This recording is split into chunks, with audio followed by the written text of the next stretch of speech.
Assalamualaikum warahmatullahi wabarakatuh. Malam telah datang, dan bersama gelapnya, cerita-cerita yang tak berani diceritakan di siang hari mulai muncul. Selamat datang di Radio Malam, sebuah frekuensi tak terlihat yang menembus batas dunia. Dengarkan, karena di sini, setiap kisah adalah nyata. Setiap suara adalah pertanda.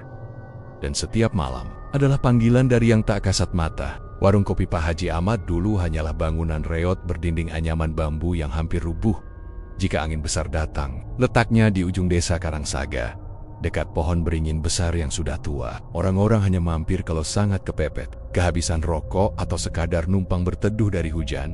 Tapi entah kenapa, dalam beberapa bulan terakhir, warung itu berubah drastis. Dindingnya sudah diganti tembok semen yang kokoh. Catnya cerah, meja-mejanya mengkilap, bahkan lampu gantung berwarna kuning redup menggantung dengan gaya modern. Yang paling mencengangkan, warung itu selalu penuh siang malam. Kok sekarang rame ya warung Pak Ahmad? Dulu mah sepi banget, bisik Mengkarjo pada tetangganya saat lewat. Iya, padahal nggak ada yang spesial. Kopinya masih sacetan juga, tapi orang-orang kayak kesurupan aja. Nongkrong terus di situ. Bahkan anak muda yang biasanya ke kota pun mulai nongkrong di situ setiap malam. Mereka tertawa keras, tapi matanya sayu, seperti kosong, seperti bukan diri mereka sendiri. Piah C. Ahmed, pria yang dulu dikenal pendiam dan hemat bicara, kini jadi ramah luar biasa. Senyumnya lebar, bahkan terlalu lebar. Suaranya berat tapi lembut, seolah menyihir. Banyak orang bilang, sejak istrinya meninggal 5 tahun lalu, Pak Ahmad memang berubah. Tapi perubahan ini terlalu cepat, terlalu ganjil. Konflik mulai muncul ketika Ujang, pemuda desa yang baru lulus sekolah, bekerja paruh waktu sebagai pelayan di warung itu. 2 minggu kemudian, ia menghilang. Awalnya orang tuanya pikir Ujang kabur ke kota, tapi barang-barangnya masih di rumah. Motor bututnya pun ada. Yang bikin aneh, malam sebelum ia hilang, tetangga sempat melihatnya keluar dari belakang warung, membawa nampan, tapi setelah itu tak ada jejak sama sekali. "Pak Ahmad, Ujang kemana ya? Katanya kerja di sini," tanya Bu Mina, ibu Ujang, dengan suara gemetar. Pak Ahmad hanya tersenyum tipis. Dia bilang mau merantau. "Bu, sudah pamit kok. Semalam pamitan sama siapa? Sama saya aja nggak?" Bu Mina mulai menangis. Tapi Pak Ahmad hanya menepuk bahunya pelan, lalu masuk ke dalam warung, tak berkata lagi. Malamnya, beberapa warga mengaku melihat ular besar berwarna hitam kehijauan melata dari arah warung Pak Ahmad menuju kebun bambu. Badannya berkilat, matanya merah menyala. Jangan ngaco. Masa di desa begini ada ular segede itu?" sahut Pak RT dengan nada kesal saat dikabari. Namun yang bikin makin seram, beberapa hari kemudian, ada bau amis yang sangat menyengat di sekitar belakang warung. Tapi tiap kali warga mencoba mendekat, entah kenapa mereka merasa mual, pusing, bahkan ada yang pingsan. Akhirnya, tak ada yang berani menyelidiki lebih jauh. Lalu muncullah rumor Pak Haji Ahmad pesugihan. Orang-orang mulai menghubungkan semua kejanggalan itu. Warung kopi yang tiba-tiba maju pesat, tatapan kosong para pengunjung, dan hilangnya Ujang. Tapi tak ada yang berani bicara terang-terangan. Mereka takut pada warung itu, dan takut pada Pak Ahmad yang kini bukan Pak Ahmad yang dulu. Suatu malam Jumat Kliwon, warga dikejutkan oleh suara lolongan, seperti ular mendesis dari arah warung. Satu persatu lampu rumah padam. Hanya lampu warung Pak Ahmad yang masih menyala terang. Dari balik jendela, seorang anak kecil mengintip dan melihat sesuatu. "Sumpah, aku lihat. Di belakang Pak Ahmad ada ular gede. Kepala 2, melihat tiang dapur dan senyum ke aku," kata si anak, ketakutan setengah mati.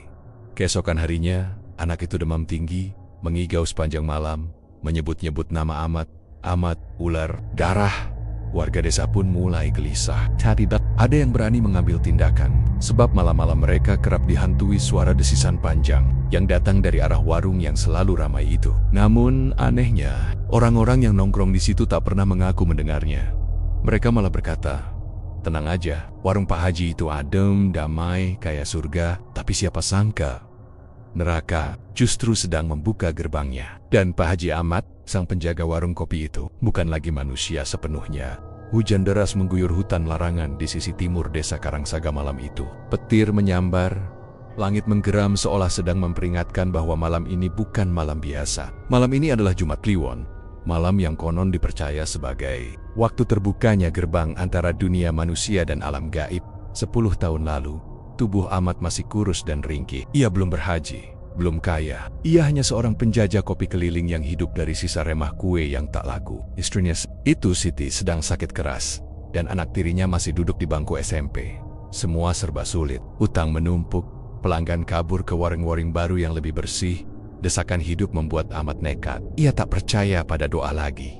Baginya, Tuhan terlalu jauh. Yang ia butuhkan saat itu adalah kekayaan secepatnya. Maka datanglah ia ke hutan. Larangan yang dipercaya sebagai tempat roh penunggu sungai berkumpul, bermodalkan selembar kain kafan, darah ayam cemani, kembang 7 rupa, dan mantra dari dukun tua bernama Mbah Kipli. Ahmad melangkah ke tepi sungai yang tenang tapi menyeramkan. Langit gelap, bulan menghilang. Hujan berhenti mendadak seperti ditelan langit. Ahmad duduk bersila. Tubuhnya menggigil, bukan karena dingin, tapi karena ada yang mengawasi. Ia membaca mantra pelan-pelan, lalu mengiris jari telunjuknya dan meneteskan darah ke air. Wahai penjaga, sungai siluman penjaga harta, datanglah padaku. Aku rela menyerahkan tubuhku. Asalku kaya, asalku dihormati. Air sungai bergolak. Kabut tiba-tiba menebal. Dari dalam kegelapan muncul sosok mengerikan. Ular, tapi bukan ular biasa. Panjang tubuhnya lebih dari 6 meter, sisiknya mengilap seperti perak. Dan di kepalanya tumbuh wajah wanita cantik dengan mata merah darah. Ahmad, suara itu mendesis, menyeruak ke dalam kepala. Bukan telinga, kau memanggilku.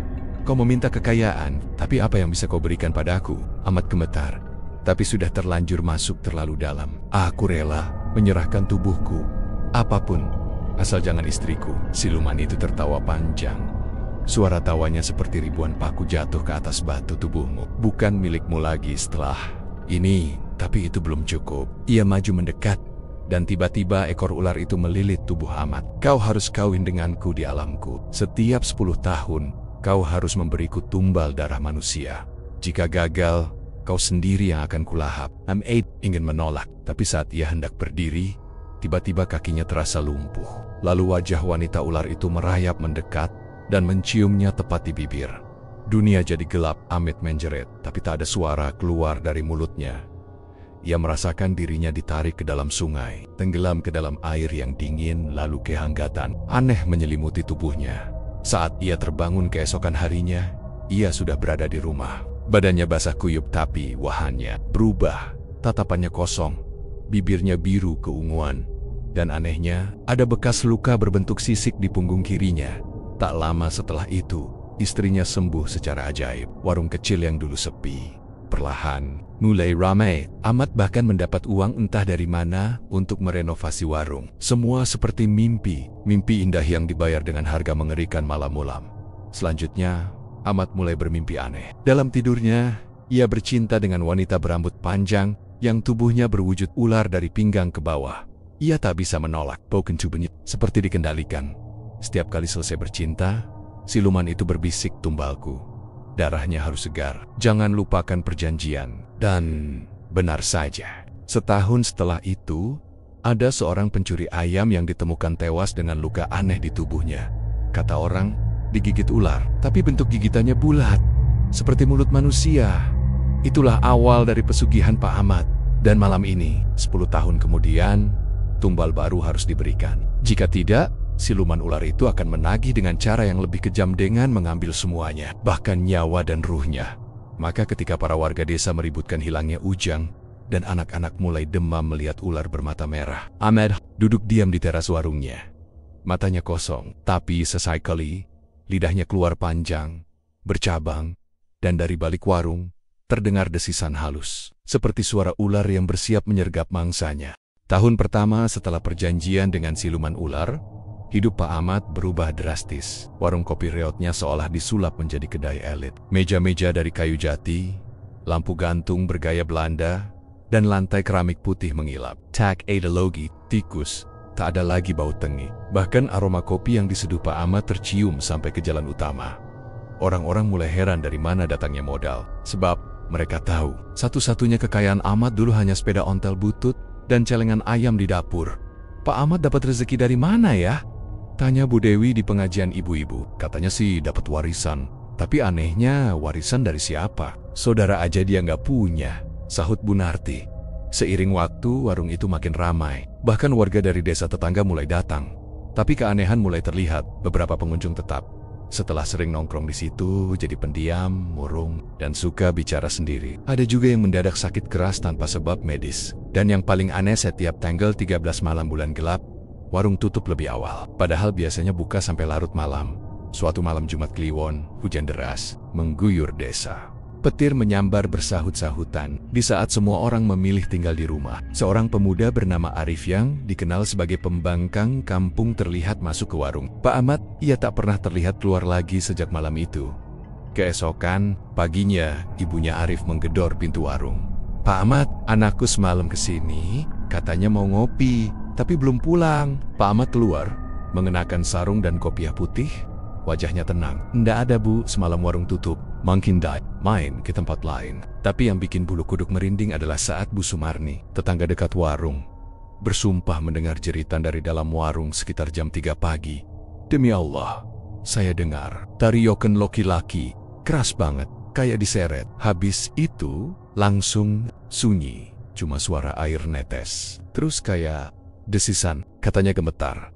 Seminggu kemudian, jasad Arif ditemukan di pinggir sungai dengan kondisi mengenaskan. Tubuhnya penuh luka seperti digigit hewan besar.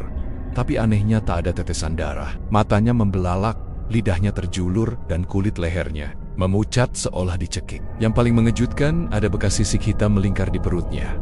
Warga gempar, tapi polisi setempat hanya menyimpulkan sebagai kematian akibat serangan binatang liar. Namun malam setelah jasad Arif dikubur, seekor ular hitam raksasa terlihat menyelinap di bawah jembatan desa. Tubuhnya besar, panjang, dan matanya menyala merah. Konflik memuncak ketika Ustaz Naim, tokoh agama yang baru kembali dari pesantren, mulai menyelidiki kejanggalan ini. Ia mendatangi warung Pak Ahmad dan berbicara empat mata, "Pak Haji, saya mohon, kalau memang ada sesuatu yang disembunyikan, lebih baik tobat sekarang ini desa kita. Jangan ada yang dikorbankan." Pak Ahmad hanya tersenyum samar, tapi senyumnya dingin. "Ustadz, kadang hidup itu butuh pengorbanan. Tuhan gak selalu ngasih rezeki, kadang harus kita yang cari jalannya." Ustadz Naim terdiam, tapi hatinya semakin gelisah.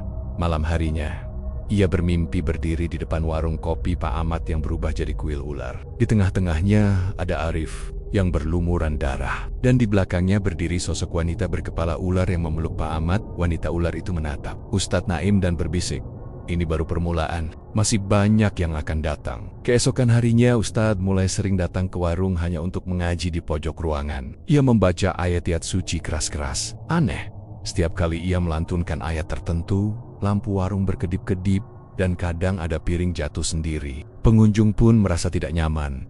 Perlahan, warung mulai sepi. Hanya pada malam tertentu, tetap ramai malam bulan gelap. Tak lama setelah itu, kabar menyebar bahwa Pak Ahmad mulai kaya raya. Ia membeli tanah, membangun rumah besar, bahkan sudah mendaftar haji, namun semua itu dibayar dengan tumbal pertama. Dan kini, setelah 10 tahun, tumbal kedua sedang dipersiapkan. Seseorang dari desa akan kembali menjadi korban, tapi kali ini bukan sembarang orang. Anak tirinya sendiri sudah pulang dari pesantren, dan siluman ular mengincarnya. Namanya Salsabila. Gadis berusia 18 tahun, anak tiri Pak Ahmad dari istri pertamanya, almarhumah Bu Siti. Sudah 3 tahun terakhir Salsabila mondok di sebuah pesantren di Tasikmalaya.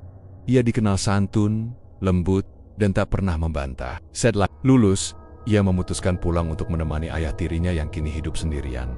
Awalnya, warga menyambut kepulangannya dengan hangat. Namun ada satu orang yang gelisah, Pak Ahmad sendiri. Sebab ia tahu waktu telah mendekati tanggal perjanjian. Tumbal kedua harus diserahkan, dan kali ini siluman ular tidak mau kompromi.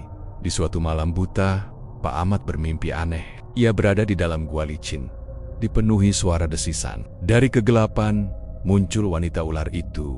Wajahnya berubah-ubah, kadang cantik memikat, kadang menjelma kepala ular berbisa dengan lidah bercabang. "Waktumu hampir habis, Ahmad," katanya sambil melilitkan tubuhnya di leher Ahmad.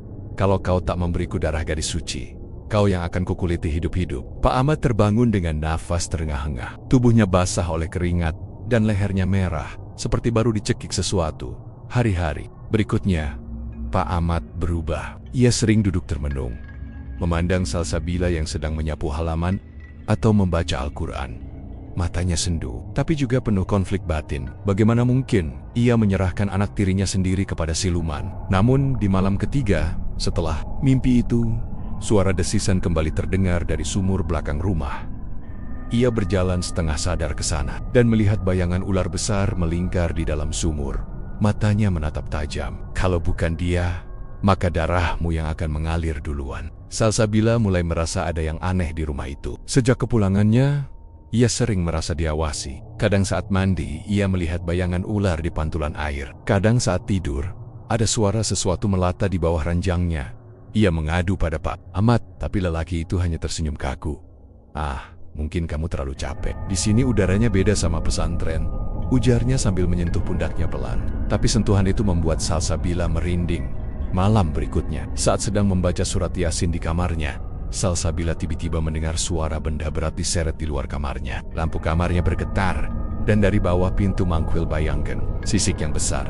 Salsabila beristighfar, tubuhnya gemetar. Ia cepat-cepat membuka jendela dan meloncat keluar rumah, lalu berlari ke rumah Ustadz Naim. Di rumah Ustadz, ia menceritakan semuanya. Matanya sembab, suaranya bergetar. Ustadz Naim mendengarkan dengan serius. Wajahnya tegang. Saya sudah lama curiga dengan ayah tirimu, ujar Ustadz. Saya rasa kamu adalah tumbal berikutnya. Salsabila menutup mulutnya, menahan isak. Ia tak percaya. Tapi dalam hatinya, ia tahu semua ini ada benarnya. Malam itu, Ustadz Naim membaca doa perlindungan untuk Salsabila. Ia memberinya kalung kecil berisi ayat kursi dan surah Al-Ikhlas. Lalu ia berkata, kalau suatu malam kamu mendengar suara ular, jangan buka mata, jangan buka pintu, dan jangan sekali-kali menyebut nama ayah tirimu. Kembali ke rumah. Pak Ahmad makin gelisah. Ia mulai bicara sendiri, bahkan menangis. Di kamar, ia melihat bayangan siluman ular muncul di cermin. Aku memberimu kekayaan, aku memberimu warung. Sekarang, bayar hutangmu. Jeritan siluman itu membuat cermin retak. Pak Ahmad meremas rambutnya. Dia anakku, anak tiriku, Beauty. Orang asing, tapi tiba-tiba tubuhnya dilempar ke dinding. Ia terhempas, lalu mendengar bisikan, maka bersiaplah, karena darahnya akan kutagih langsung malam ini. Malam Jumat, Kliwon datang. Langit hitam pekat, tak berbintang, angin bertiup dingin, dan suara kodok tiba-tiba lenyap. Salsabila yang sedang berzikir di kamar tiba-tiba mencium bau amis. Matanya terbelalak saat melihat lidah bercabang keluar dari bawah pintu, menjulur menjilat lantai. Ia menggenggam kalung, pemberian Ustadz Naim, dan membaca ayat kursi garis-garis. Di luar, terdengar suara Pak Ahmad menggedor pintu. Salsa, buka nak, bapak mau bicara. Tapi suaranya terdengar aneh. Guratannya berat, seperti bukan milik manusia. Jangan percaya, bisik suara di hatinya. Itu bukan bapakmu. Salsabila berteriak sekuat tenaga.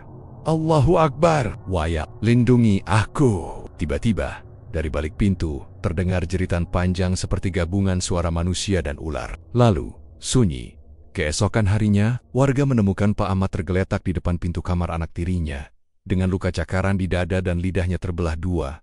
Tapi itu belum akhir, sebab siluman ular belum mendapatkan tumbalnya, dan ia masih menanti. Di bawah rumah, di balik bayang-bayang, dengan mata merah yang tak pernah tidur. Sejak malam Jumat Kliwon itu, seluruh desa Karangsaga diguncang ketakutan. Nama Pak Ahmad tak lagi disebut dengan rasa hormat. Wajahnya yang dulu dikenal ramah, kini hanya tinggal bayangan kelam penuh misteri. Ia tidak meninggal, tapi tubuhnya melemah, tak bisa bicara, dan hanya bisa terbaring di kamarnya. Lidahnya terbelah, kulitnya mengelupas di beberapa bagian seperti sisik ular yang rontok. Warga ramai-ramai berkata, itu hukuman dari Allah. Dia main-main dengan pesugihan. Namun, bahaya sebenarnya belum selesai. Salsabila masih tinggal di rumah tua itu, merawat ayah tirinya yang hanya bisa menangis dengan air mata darah. Dan suara desisan itu masih terdengar tiap malam dari sumur belakang. Warga semakin resah. Ayam-ayam mereka mendadak mati dengan bekas gigitan melingkar. Baik, menangis tiap malam tak henti-henti. Beberapa orang bahkan mengaku melihat ular besar bermata merah melata di atap rumah. Dalam kekacauan ini, Ustadz Naim mengambil langkah tegas. Ia datang ke rumah Pak Ahmad dengan membawa 5 orang santri dan seorang kiai tua dari kota. Malam itu, mereka memasang garam, daun bidara, dan rajah-rajah di seluruh penjuru rumah. Mereka juga mulai membaca ruqyah secara bergiliran. Ojubillahi minasyaitonirrajim. Bismillahirrahmanirrahim. Kalimat demi kalimat dilantunkan dengan lantang. Tapi seiring suara semakin keras, rumah mulai bergetar pelan. Angin dingin masuk dari celah jendela, dan lampu tiba-tiba padam. Dari arah dapur terdengar suara benda pecah. Salah satu santri berteriak, "Ustadz, ada yang gerak di loteng!" Ketika mereka menyorotkan senter ke atas, seekor ular besar terlihat melingkar di antara kayu-kayu atap rumah. Tapi ini bukan ular biasa, kepalanya dua, dan wajahnya menyerupai wanita cantik yang tersenyum ngeri. Amat telah ingkar. Tumbal belum lunas. Suara itu menggema, bukan dari mulut, tapi dari dalam kepala setiap orang di ruangan itu. Salsabila menjerit. Beberapa santri muntah darah. Tak kuat menahan tekanan, Ustadz Naim menggenggam Al-Quran dan meletakkannya di atas dada Pak Ahmad.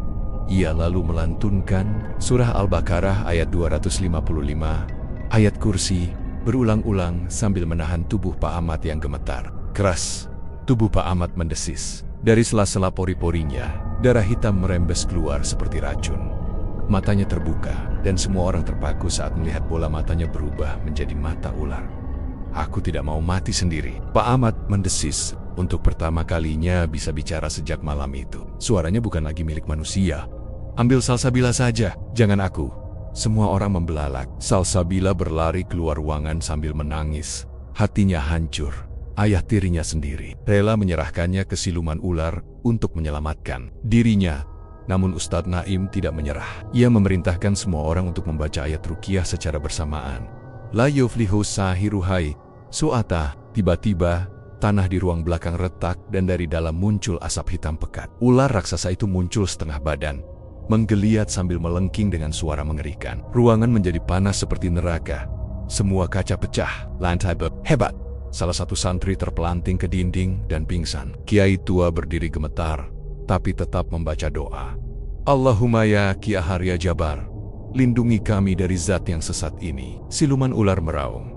"Ahmad telah mengikat janji, kali tak akan bisa menolak takdir." Tapi saat Ustadz Naim mengambil air zam-zam yang sudah diruqyah dan menyiramkannya ke arah siluman, makhluk itu menjerit panjang. Asap hitam terbakar.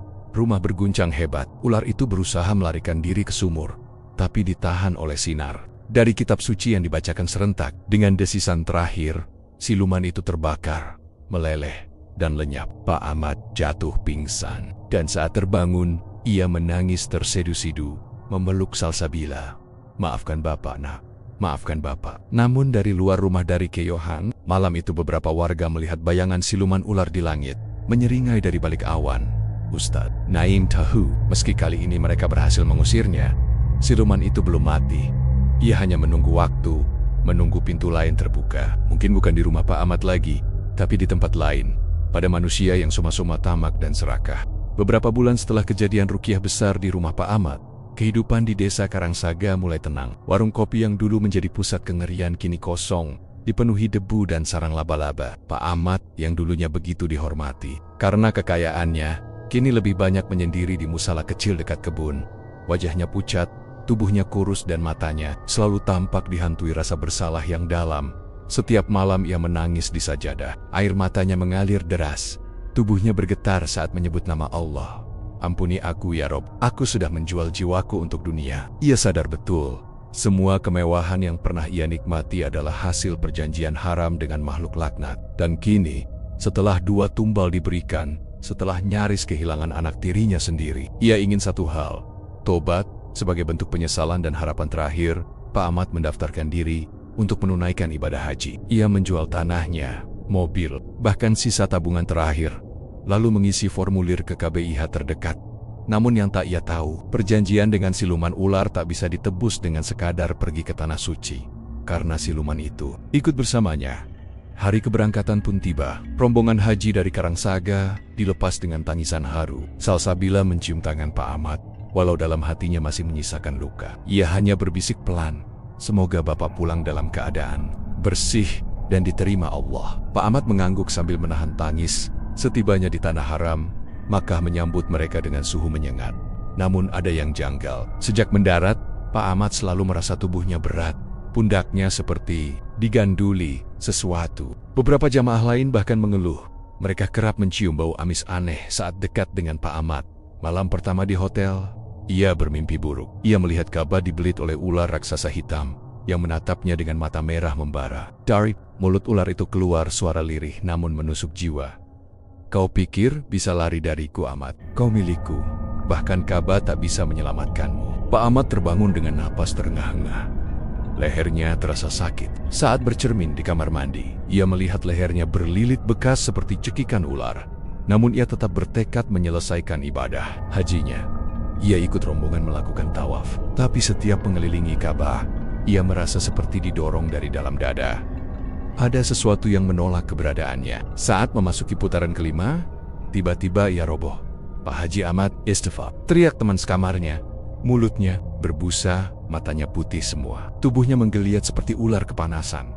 Para petugas segera membawanya ke tenda darurat. Seorang ustadz dari Indonesia mencoba meruqyahnya. Namun saat ayat kursi dibacakan, dari mulut Pak Ahmad keluar suara wanita, "Dia milikku, jangan ganggu. Dia milik ratu bawah sungai." Suara itu membuat seluruh ruangan gemetar. Bahkan jamaah langsung pingsan. Petugas medis yang tak mengerti apa-apa hanya menyuntikkan obat penenang. Tapi malamnya, tenda tempat Pak Ahmad dirawat terbakar secara misterius. Ia ditemukan tak sadarkan diri di lantai, dikelilingi jejak sisik berwarna hitam kehijauan. Setelah sadar, ia menangis dan memohon untuk pulang. "Aku gak kuat. Aku mau mati di tanah ini aja. Tapi jangan ambil anakku. Jangan ambil Salsabila." Tangisnya pecah. Tapi tak ada yang tahu apa yang sesungguhnya ia lihat.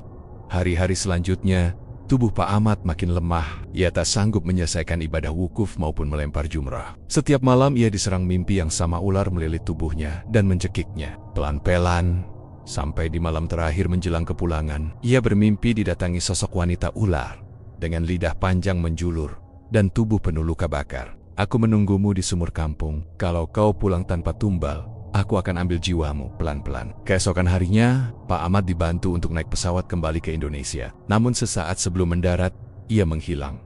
Para petugas bandara kebingungan. Namanya ada dalam manifest boarding pasnya tercatat, tapi tubuhnya tak ditemukan di kursi.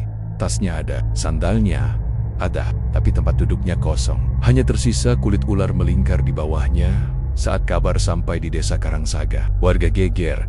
Keluarganya hanya menerima peti kosong, berisi baju ihram dan alkeran lusuh yang gosong di bagian pinggir Salsabila. Menangis dalam diam, memeluk mushaf itu, tapi dalam hatinya, ia tahu bapak tirinya tidak pernah bener-bener kembali. Ruhnya mungkin tertelan oleh perjanjian yang ia buat sendiri, dan tubuhnya mungkin kini menjadi bagian dari kerajaan siluman ular di dasar sungai terlarang. Hari itu, suhu di Makkah sangat panas. Matahari menggantung tinggi di langit membakar yuban-yuban para jamaah haji yang sedang melaksanakan wukuf di Arafah. Angin yang biasanya membawa kesejukan terasa seperti embusan dari tungku neraka. Di lautan manusia yang sedang berzikir dan menangis, meminta ampunan kepada Allah. Pak Ahmad duduk menyendiri di sudut tenda. Wajahnya pucat dan mata cekungnya menatap kosong ke arah langit. Ia seharusnya berada dalam puncak ibadah waktu turbek untuk meminta pengampunan. Tapi entah kenapa, setiap kali ia mencoba mengangkat tangan untuk berdoa, tubuhnya menggigil, dadanya sesak, dan suara dari dalam dirinya berbisik, "Jangan kau sebut namanya. Kau milik kami." Seketika ia muntah, tapi yang keluar bukan air atau makanan melainkan darah kehitaman yang lengket, disertai dengan sepotong kulit bersisik yang menggumpal. Beberapa jamaah yang melihatnya sontak mundur dengan wajah ngeri. "Pak, istighfar Pak, ngaji Pak," teriak salah satu petugas haji. Tapi Pak Ahmad hanya menatapnya sambil tersenyum aneh. Matanya berubah. Retinanya memanjang seperti mata reptile. Tangannya meremas sajadah, dan ia mulai meracau tak jelas. Melafalkan kalimat asing dengan suara dua lapis suara pria dan wanita bersamaan di dalam pikirannya. Neraka telah terbuka. Malamnya, di pemondokan, para jamaah dikejutkan oleh suara gaduh dari kamar Pak Ahmad ketika beberapa orang mendobrak pintu. Mereka mendapati pakaiannya beterbangan, kipas angin berputar sendiri, meski tidak tersambung listrik. Dan di tengah kamar, tubuh Pak Ahmad melayang beberapa sentimeter dari lantai. Mulutnya membuka lebar, dan dari dalamnya keluar suara siluman ular yang selama ini menghantui. "Di tempat ini kau berani berlindung? Semua tanah miliknya. Tapi jiwamu milikku." Seketika lampu padam. Jeritan terdengar dari berbagai kamar. Beberapa jamaah menyaksikan bayangan ular raksasa yang menggeliat dari dinding ke dinding. Meskipun kamar itu hanya berukuran sempit. Lalu, satu persatu kaca pecah. Al-Quran yang tergantung di dinding jatuh dan terbakar tanpa api. Pak Ahmad tersungkur. Tubuhnya kejang-kejang. Para ustaz dan pembimbing haji berkumpul dan mulai melafalkan ayat-ayat suci. Namun setiap ayat dibaca, tubuh Pak Ahmad merespon dengan jeritan kesakitan yang tidak seperti manusia. Allahu Akbar, Allahu Akbar, ASHH diulang. Dan saat azan dikumandangkan tepat di luar jendela, perut Pak Ahmad menggembung, lalu meletus menyemburkan cairan hitam pekat yang menyebar bau busuk seperti bangkai. Esok paginya, tubuhnya diam, tapi matanya masih terbuka, membelalak ke langit-langit. Lidahnya terjulur panjang dan bercabang. Petugas medis menyatakan ia meninggal karena gagal jantung. Namun yang aneh, saat jenazahnya hendak dimandikan, air selalu berubah menjadi darah. Kain kafan yang disiapkan mendadak berlubang sendiri. Seolah digigit sesuatu, tak ada yang berani memandikannya lagi. Akhirnya, jenazah dibungkus seadanya dan hendak dikuburkan di tanah haram. Tapi ketika hendak diturunkan ke liang, tanah makam menolak. Beberapa saksi bersumpah. Tanah bergetar dan mengeluarkan ular-ular kecil yang merayap keluar dari liang lahat. Seorang syekh akhirnya berkata, "Maaf, ini bukan jasad orang yang diterima di bumi suci." Malam itu, tubuh Pak Ahmad dikembalikan ke dalam peti pendingin dan pada akhirnya diputuskan untuk diterbangkan pulang ke Indonesia. Namun yang tiba di kampung hanyalah peti kosong. Desa Karangsaga gempar. Warga berkumpul saat mobil ambulans datang membawa peti. Salsabila membuka peti dengan penuh tangis. Tapi yang ia temukan hanyalah kain kafan yang kompang kemping, basah oleh cairan aneh. Tak ada tubuh, tak ada jasad. Yang tersisa hanya bau anyir dan sehelai sisik besar berwarna hitam di dasar peti. Malam itu, langit di atas desa tampak ganjil. Awan gelap melingkar seperti pusaran. Angin kencang bertiup tanpa arah. Dan dari arah sumur tua di belakang rumah Pak Ahmad, terdengar desisan panjang, diiringi suara wanita berbisik. "Aku tidak akan pernah melepaskannya." Kini, rumah Pak Ahmad dibiarkan kosong. Tidak ada yang berani masuk. Kadang, warga mendengar suara langkah menyeret dan bisikan mengaji yang berubah menjadi geraman ular. Dan setiap malam Jumat Kliwon, tercium bau amis dari arah rumah itu, seperti bau darah dan air mata dosa. Hari itu, matahari Makkah bersinar terik, tapi angin bertiup lembut di halaman Masjidil Haram. Ribuan jamaah dari berbagai negara tengah khusyuk berdoa, menangis, bersujud di pelataran Ka'bah, memohon ampunan dari Sang Maha Pengampun. Namun di tengah keramaian yang sakral itu, sebuah kejadian aneh mengguncang suasana. Seorang petugas kebersihan asal Indonesia yang tengah menyapu di dekat Hijir Ismail, tiba-tiba menemukan segumpal daging hitam legam, seperti organ tubuh yang membusuk. Di sebilannya, tergeletak sehelai kain kafan lusuh berbau amis, dan sisik besar berwarna keemasan menempel di lantainya. Petugas itu menjerit. Keadaan jadi ricuh. Beberapa ulama besar dipanggil, termasuk seorang syekh yang dikenal sebagai penjaga ruqyah di Masjidil Haram. Begitu melihat benda-benda itu, syekh tersebut langsung pucat. Ia menunduk dan berkata dalam bahasa Arab, "Ini bukan benda dari dunia." Sementara itu, di kampung Karangsaga, kabar tentang peti kosong dan menghilangnya jenazah Pak Ahmad menyebar seperti api. Beberapa orang bersumpah bahwa sejak peti itu datang, anak-anak kecil sering kerasukan, menyebut nama Ahmad sambil menjulurkan lidah bercabang. Salsabila, yang kini tinggal bersama Ustadz Naim, hanya bisa menangis setiap malam. Tapi di malam Jumat itu, ia bermimpi. Dalam tidurnya, ia melihat Ka'bah bersinar sangat terang. Namun di tengga-tengga tawaf, seorang laki-laki berpakaian ihram berjalan mundur, dikelilingi bayangan ular hitam raksasa. Dari balik tirai putih Ka'bah, muncul suara wanita dengan suara serak. Ia datang untuk tobat, tapi jiwanya sudah dibubuhi tanda, dan tanah suci akan membongkarnya di depan semua manusia. Hari itu adalah hari ke-7 sejak hilangnya jenazah Pak Ahmad tanpa diduga di Masjidil Haram. Seorang jamaah lansia asal Asia Tenggara tiba-tiba berteriak saat sedang salat. Ia bukan kerasukan, tapi tubuhnya kaku. Lalu mulutnya berbicara sendiri dengan suara perempuan yang dalam dan melengking. "Aku ada di sini. Aku masih di sini." Suara itu menggelegar, membuat orang-orang menjauh. Beberapa ulama mencoba mendekati, namun lantai di sekitar lelaki itu menghitam, seperti terbakar dari dalam tanah. Tubuh lelaki itu lalu terguling ke belakang, dan dari dalam perutnya keluar sehelai kain kafan dengan nama Ahmad bin Masrukai. Suasana jadi histeris. Bukan beberapa orang mulai berlari ketakutan. Petugas keamanan pun segera mengosongkan area sekitar untuk menghindari kepanikan massal malam harinya. Seorang ulama Arab yang dikenal memiliki kelebihan batin memutuskan melakukan pembongkaran spiritual. Ia duduk menghadap Ka'bah dengan mushaf di pangkuannya, membaca surah Al-Jin.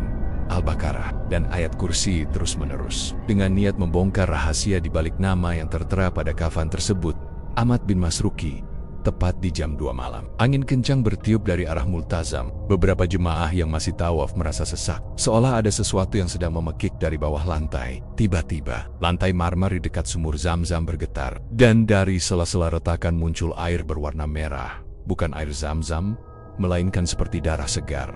Lalu, muncullah bayangan hitam besar berbentuk ular, menjulur di atas pelataran, dan di tengah-tengahnya berdiri sesosok pria dalam ihram pakamat. Wajahnya penuh luka bakar, matanya menangis darah, dan dari mulutnya terdengar lirihan, "Ampuni aku, tolong aku." Tapi dia belum puas. Dia masih mengikutiku. Dia ingin lebih. Seketika sosok wanita berwajah ular muncul di belakangnya, menggenggam kepalanya dan menjulurkan lidah panjang ke telinga Pak Ahmad. "Janjimu belum lunas, Ahmad. Kau bawa aku ke tanahnya, tapi kau tak bisa kabur. Di sini pun kau milikku." Dengan satu lilitan, tubuh Pak Ahmad meledak jadi abu, dan bayangan itu lenyap bersama bau belerang yang menusuk hidung. Setelah itu, lantai retak kembali pulih. Air darah mengering. Ka'bah kembali hening, tapi para ulama yang menyaksikan tak bisa melupakan kejadian malam itu. Salah satu syekh senior berkata lirih, "Dia dibongkar di depan rumah Allah karena tubuh bisa sembunyi, tapi ruh yang membuat perjanjian akan dikejar sampai ke akhirat." Kabar ini tak sampai ke media. Semua didiamkan karena tempat suci harus tetap bersih dari cerita gaib. Tapi kabar itu menyebar secara lisan antar jamaah haji Indonesia, sampai akhirnya kembali ke telinga Salsabila dan Ustadz Naim di kampung.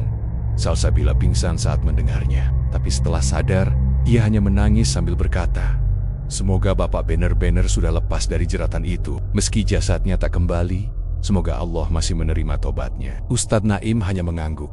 Namun diam-diam ia tahu, ular itu belum musnah. Ia hanya kehilangan inangnya, tapi keinginan makhluk itu akan tumbal dan kekayaan tak pernah mati. Dan di suatu tempat, di desa lain, pada orang yang sedang putus asa karena miskin, suara itu akan kembali berbisik, "Maukah kau kuberi kekayaan dengan satu syarat kecil?" Sudah lebih dari 2 bulan sejak kabar mengerikan dari Tanah Suci sampai di telinga warga Karangsaga, kematian misterius Pak Ahmad, jasad yang hilang, dan desas-desus tentang siluman ular yang muncul di depan Ka'bah membuat seluruh kampung dipenuhi aura ketakutan. Namun, seperti semua hal di dunia, waktu perlahan menutup luka. Warga mulai beraktivitas seperti biasa, seolah-olah tidak ada kejadian gaib yang pernah terjadi. Tapi tidak semua benar-benar tenang. Di sudut desa yang terlupakan, warung tua peninggalan Pak Ahmad yang dulu tutup total, tiba-tiba dibuka kembali. Bukan oleh orang asing, tapi oleh seseorang yang tak disangka-sangka, Royan. Anak dari istri ketiga Pak Ahmad, yang selama ini tinggal di kota Royan, pria berusia 27 tahun, tak pernah akrab dengan keluarganya. Ia tak hadir di pemakaman ibunya, bahkan menghilang saat mendengar kabar kematian Pak Ahmad. Tapi kini, entah dari mana datangnya, ia muncul dengan pakaian rapi, motor mentereng, dan senyum penuh percaya diri. "Aku ingin melanjutkan usaha Bapak," katanya kepada warga. "Warung ini dulu warung legendaris, waktunya dihidupkan lagi." Warga tak menaruh curiga. Beberapa malah senang karena Royan tampak lebih modern dan dermawan. Ia membagi-bagikan sembako, memberi uang ke anak yatim, dan bahkan menyumbang untuk renovasi masjid. Namun Salsabila merasa ada yang janggal. Setiap malam, saat ia melewati warung itu sepulang dari mengaji, ia mencium bau amis yang sangat ia kenali. Bau darah, bau siluman, bau dari mimpi-mimpi buruknya. Tak hanya itu, beberapa warga mengeluh setelah makan di warung Royan, ada yang demam tinggi, ada yang mimpi didatangi ular. Bahkan seorang bocah kesurupan dan berkata, "Aku sudah balik." Dan kini, tidak hanya mau tumbal, tapi keturunan. Malam itu, Salsabila mendatangi Ustaz Naim. "Royan, dia bukan cuma meneruskan usaha. Aku yakin, dia sudah membuat perjanjian baru. Siluman itu belum musnah. Ia hanya pindah wadah," ucapnya dengan suara gemetar. Ustaz mengangguk. Sejak awal ia merasa ada kejanggalan. Tapi untuk menuduh seseorang terlibat pesugihan tanpa bukti adalah dosa besar. Maka mereka sepakat untuk mengamati lebih dalam. 3 malam berturut-turut, Ustadz dan 2 santri duduk mengintai dari kejauhan. Warung Royan buka sampai tengah malam. Tapi pada malam keempat, sesuatu yang mengerikan terjadi. Tepat pukul 2 dini hari. Lampu warung padam, tapi dari dalam terdengar suara gamelan kuno berdentum pelan. Kemudian, Royan keluar mengenakan kain jarik, bertelanjang dada, dan membawa kendi hitam di tangannya. Ia berjalan ke sumur tua di belakang rumah Pak Ahmad, sumur yang dulunya menjadi gerbang siluman. Ia membacakan sesuatu, tidak jelas. Tapi suara itu bukan bahasa manusia biasa. Lidahnya menjulur panjang. Dari kendi itu mengalir darah segar. Dan dari dalam sumur keluar suara desisan panjang seperti napas dari dasar neraka. Tumbalkan darah keluarga Ahmad, maka kekayaanmu akan berlipat 7. Ustadz Naim dan Salsabila menahan napas. Mereka tahu yang diincar kini adalah Salsabila sendiri, keturunan satu-satunya yang belum disentuh. Keesokan paginya, Salsabila mendapati seekor ular besar tergantung mati di depan rumahnya. Tapi anehnya, saat ia memanggil warga, ular itu menghilang tanpa jejak. Tak hanya itu, di depan pintu rumahnya ada tulisan dari darah. Jangan lari, giliranmu sudah dekat. Salsabila hampir pingsan. Malamnya, Ustadz memutuskan menghadapi Royan secara langsung. Aku tahu apa yang kau lakukan, kata Ustadz Naim. Matanya tajam menusuk. Tinggalkan warung itu, atau kau akan membawa malapetaka lebih besar dari yang dilakukan ayahmu. Royan hanya tertawa. Tawanya pelan, dalam, dan terdengar seperti desis. Kau pikir siluman itu bisa mati begitu saja? Haji itu bodoh. Ayah Maniera, aku tidak. Aku tahu caranya menjaga kekayaan. Dengan satu tumbal terakhir, ia mendekat ke wajah Ustadz dan berbisik Salsabila. Ustadz pulang dengan tubuh lemas. Ia sadar Royan sudah sepenuhnya dikuasai. Yang berdiri di hadapannya tadi bukan hanya manusia, tapi perantara setan yang telah mewarisi semua dosa dan perjanjian ayahnya. Ia segera menyusun rencana untuk mengungsikan Salsabila keluar dari desa. Tapi sebelum sempat bergerak, Rama Ustadz dibakar oleh orang tak dikenal. Dari puing-puing api itu ditemukan lambang ular melingkar yang terukir dari darah. Salsabila berhasil selamat. Tapi malam itu, ia mendapat mimpi terakhir. Dalam mimpi itu, ia melihat Royan duduk di singgasana dari sisik ular, dikelilingi tumpukan uang, emas, dan kerangka manusia di sampingnya. Wanita ular dari neraka itu menyusuinya seperti ibu menyusui anaknya. Kekayaan ini untukmu, Royan, tapi darah keluargamu harus lunas. Bahkan jika harus menunggu hingga anak cucu. Dan di kehidupan nyata, warung Royan makin ramai. Dari luar, terlihat seperti warung biasa. Tapi bagi mereka yang peka, bau amis tak pernah pergi. Dan suara desisan masih terdengar saat malam sunyi. Waktu terus berjalan, tahun berganti. Desa Karangsaga telah berubah banyak. Jalan-jalan diperbaiki, listrik semakin stabil, dan pembangunan masjid rampung dengan megah. Tapi di balik kemajuan itu, ada rahasia kelam yang mengalir di bawah tanahnya. Dalam liang-liang hitam yang tak pernah tersentuh cahaya, warung Royan kini jadi tempat makan paling ramai sekecamatan. Orang-orang datang dari luar kota, Baukeneda, pengusaha besar yang jadi langganan tetap. Tiap malam, dapurnya mengepul, makanannya lezat, pelayanannya ramah, tapi semua yang pernah mengenal sejarahnya tahu ada yang tak beres. Beberapa warga mulai curiga. Setiap ada warga baru yang pindah ke dekat warung itu, selalu saja ada yang meninggal. Terkadang, anak kecil yang jatuh ke sumur, kadang ibu hamil yang keguguran, bahkan hewan ternak sering ditemukan mati dengan perut robek dan isi tubuh kosong. Tak ada yang berani bicara.